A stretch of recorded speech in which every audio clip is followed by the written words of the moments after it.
दोस्तों, आपने देखा होगा कि नेत्रहीन की कोई न कोई इंद्रिय अधिक सक्रिय होती है, खासकर कंठ यानी स्वर इंद्रिय। नेत्रविहीन अमूमन बहुत सुमधुर गायक होता है। इसके अनेक उदाहरण मौजूद हैं। यह सार्वभौमिक नियम तो नहीं है, लेकिन कई नेत्रहीन लोग आवाज की बारीकियों को गहराई से सुन पाते हैं।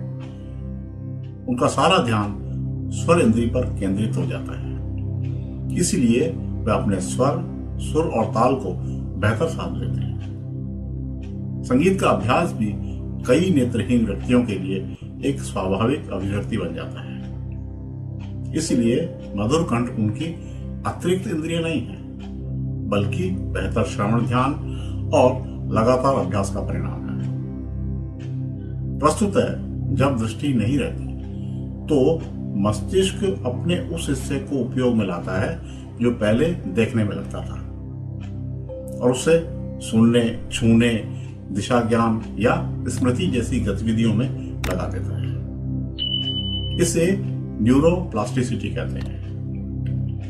उनकी श्रवण शक्ति अधिक प्रशिक्षित हो जाती है और वे सूक्ष्म ध्वनियों, स्वर के उतार चढ़ाव को बेहतर पकड़ते हैं। स्पर्श व दिशा ज्ञान जैसे छड़ी से कंपन समझना, कमरे की ध्वनि गूंज से दूरी आंकना आदि पैना हो जाता है। स्मृति और ध्यान सामान्य लोगों की तुलना में बेहतर विकसित हो सकते हैं। वे किसी भी वस्तु को छू कर बता सकते हैं वो क्या है, यानी उनकी उंगलियों की त्वचा बहुत संवेदना से भरी जाती है। इसी संवेदना का उपयोग पढ़ाई के लिए ब्रेल लिपि में उपयोग किया जाता है।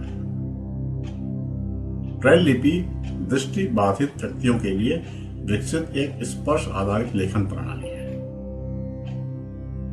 इसे उंगलियों से छूकर पढ़ा जाता है। मान्यता है कि उनकी छठी इंद्रिय भी अधिक सक्रिय होती है। बहुत से लोग नेत्रहीनों के बारे में अनुभव करते हैं कि वे किसी भी व्यक्ति की उपस्थिति, उसके भाव या कमरे का माहौल बहुत जल्दी भांप लेते हैं। वास्तव में यह छठी इंद्रिय नहीं है, बल्कि सुपर संवेदनी अवलोकन है। यानी वे ध्वनि, चाल, सांसों की लय, हवा के दबाव, हल्के कंपन, गंध जैसे सूक्ष्म संकेतों पर अधिक ध्यान देते हैं, जिन्हें सामान्य व्यक्ति नजर पर निर्भर रहने के कारण अनदेखा कर देता है।